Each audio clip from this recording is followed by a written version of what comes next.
कविता उसकी मर्जी के खिलाफ उससे बड़ी उम्र के आदमी के साथ ब्याह दी गई और वो गाय भैंस की तरह अपने मालिक के साथ ससुराल आ गई। अरे तुझे तो खुश होना चाहिए क्योंकि तुम्हें इतना अमीर पति जो मिला है। यहाँ तुम राज करोगी। 4 नौकर हैं इस घर में, कुछ भी चाहिए हो तो आवाज लगा देना। कविता डरी और सहमी आंखों से उस आदमी की तरफ देख रही थी। न जाने क्या सोचकर उसकी माँ ने अधेड़ उम्र के आदमी के साथ उसकी शादी कर दी। क्या हुआ, अभी तक तेरा मायके का मातम खत्म नहीं हुआ क्या? भूल गई क्या आज हमारी सुहाग रात है? चल अब जल्दी से आजा। नहीं नहीं, आप ऐसा नहीं कर सकते, मैं अभी इसके लिए तैयार नहीं हूँ। चुप कर, मैंने शादी तुझे शोकेस में सजाने के लिए नहीं की है। मैं जैसा चाहूंगा तुम्हें वैसा ही करना होगा, समझी? बेचारी कविता रोती रही, चिल्लाती रही, लेकिन सेठ ने उसकी एक न सुनी। अगली सुबह कविता का जीवन पूरी तरह बदल चुका था। अब वो जबरदस्ती की दुल्हन बन चुकी थी।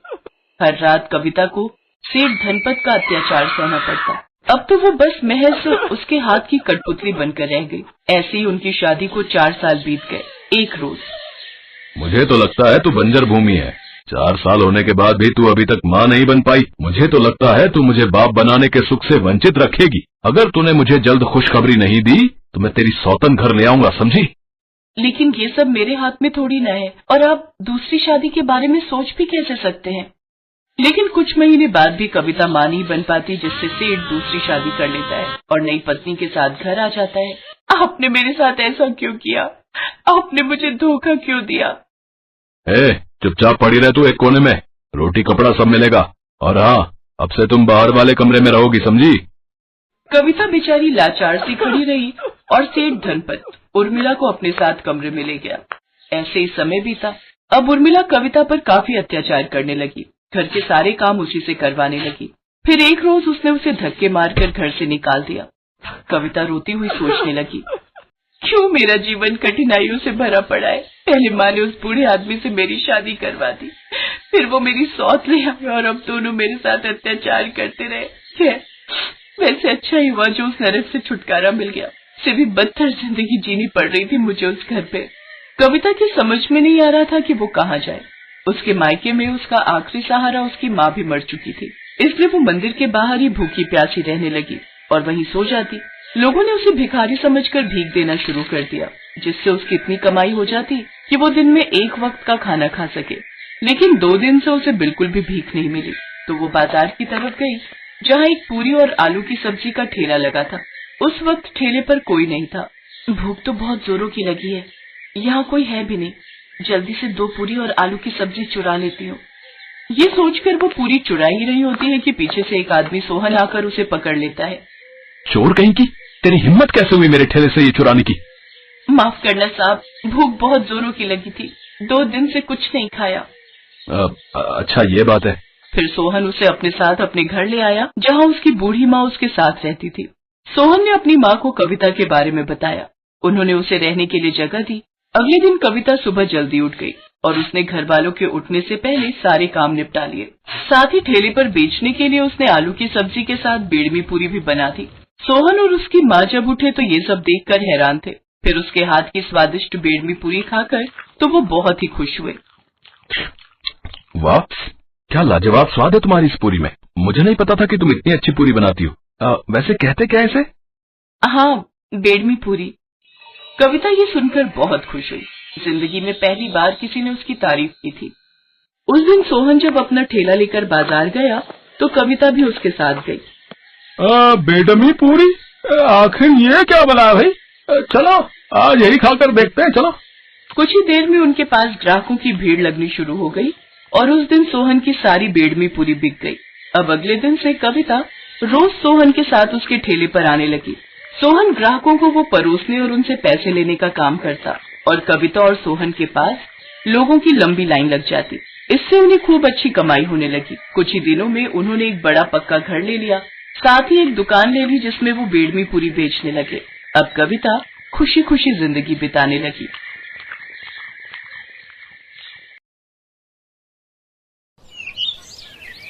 ये कहानी है सरिता की, जो एक छोटे से गांव में अपने पति केशव और 4 साल के बेटे बंटी के साथ रहती थी। अरे सुनती हो? अरे कहाँ हो? जी आई। क्या हुआ जी, बड़े खुश लग रहे हो?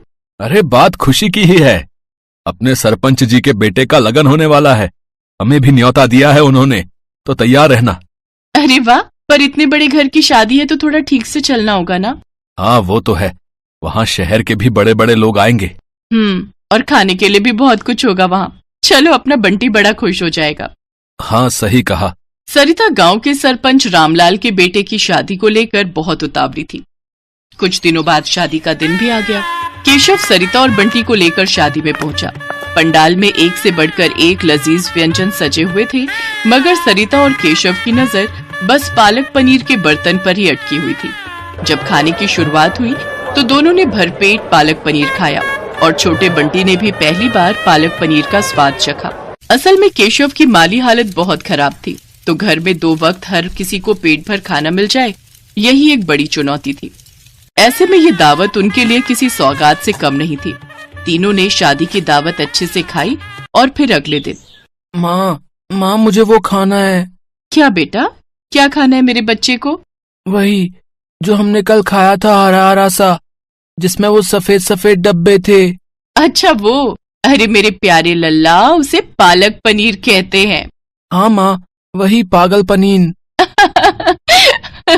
अरे मेरा लल्ला, ठीक है ठीक है, मैं अपने लल्ला के लिए बना दूंगी पागल पनीर। ठीक है माँ।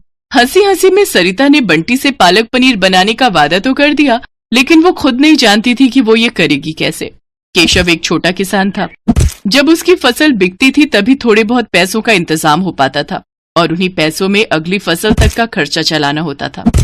और ये बात सरिता भी अच्छे से समझती थी। उफ, बंटी से बोल तो दिया, पर पालक पनीर बनाने में तो बड़ा खर्चा होगा और अभी तो बहुत तंगी है। इनसे बात भी की तो बहुत गुस्सा करेंगे, अब क्या करूं मैं। इसी उधेड़-बुन में सरिता का पूरा दिन निकल गया।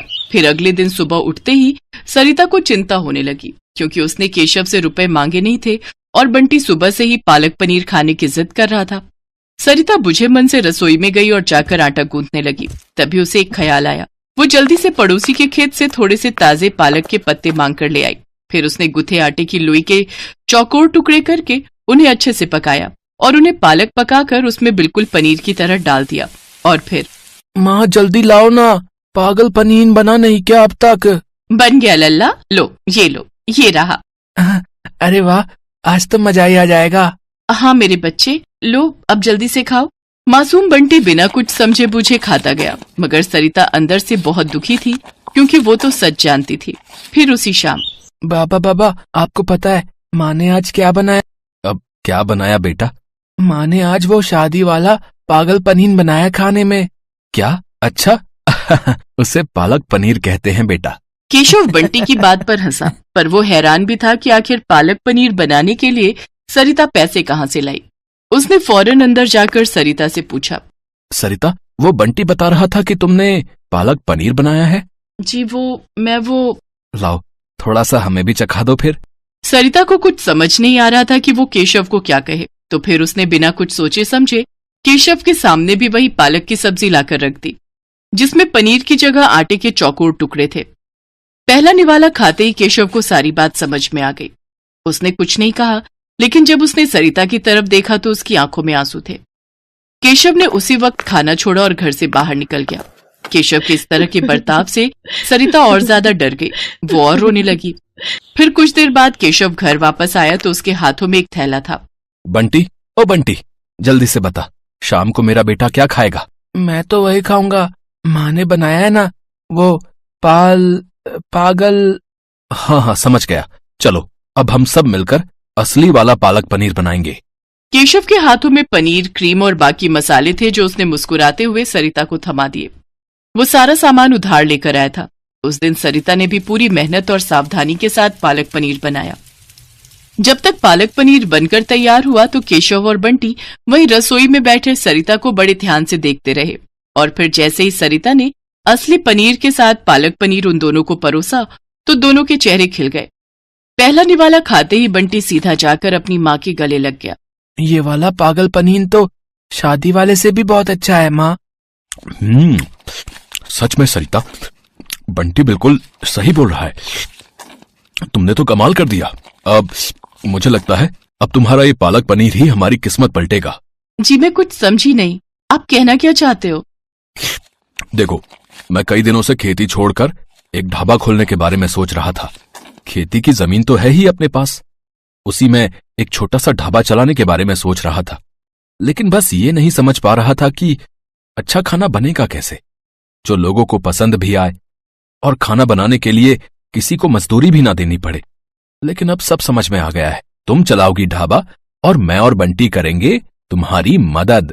केशव की बात सुनकर सरिता की आंखों में खुशी के आंसू आ गए। उसे खाना बनाने का हमेशा से शौक था, लेकिन पैसों की कमी के चलते वो इस शौक को कभी आगे नहीं बढ़ा पाए।